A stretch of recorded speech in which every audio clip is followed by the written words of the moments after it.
علي بن ناصر ابن عجلان بن مبارك بن قنوط العوني الرشيد. استضاف الملك عبد العزيز رحمة الله عليه 18 يوم، وكان يجمع الزكاة من أهل السر.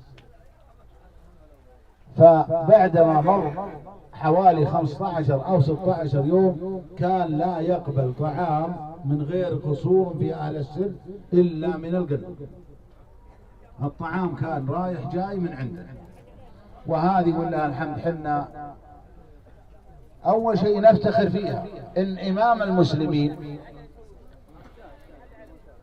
ليس بس بصفة ملك، إمام المسلمين والمضيف واحد من بني رشيد، هذا لنا فخر. فكان يومي جدي رحمة الله عليه علي يذهب له الصباح فاللبن في أحسن ما يخض من اللبن، والمساء عشاء لمدة 18 يوم. في يوم من الآن 18 الخادم استعجل وأخذ صميل ليس الصميل اللي كان معد لجلالة الملك عبد العزيز رحمة الله عليه، فاستعجل. ولما وصل مخيم الملك عبد العزيز، طبعا الملك عبد العزيز ما هو يعني عجل بصفة انه مثلا يقولوش هذا اللي انتم جايبين لنا وش كذا، سكت. وصل جدي علي كان ما ادري بعيد عن القصر، فيوم جاءوا له والله ان الصميل انا ما هو عليه. قال ما وديت الصميل للامام، ما كان هاك الحين ما يقال له الا الامام. قال والله راح فيها الخادم. قال عجيب هذا الصميل. قال الحريم استعجل وشال الصميل الثاني في روي. قال لا اله الا الله، وياخذ الصميل ويلحق. يوم وصلوا الى والله انه يمكن هذاك وصل قبله بدقائق.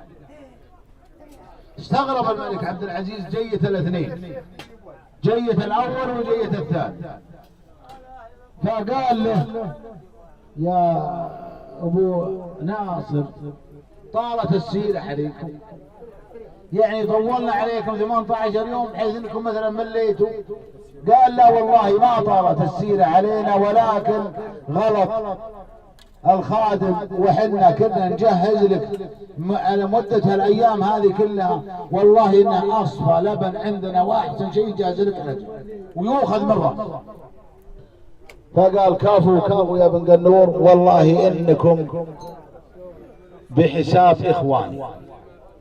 وتشكر منه رجع الى عين القنور. وهذه واحدة من القصص التي حصلت على جدي من جلالة الملك عبد العزيز، والحمد لله رب العالمين، والصلاة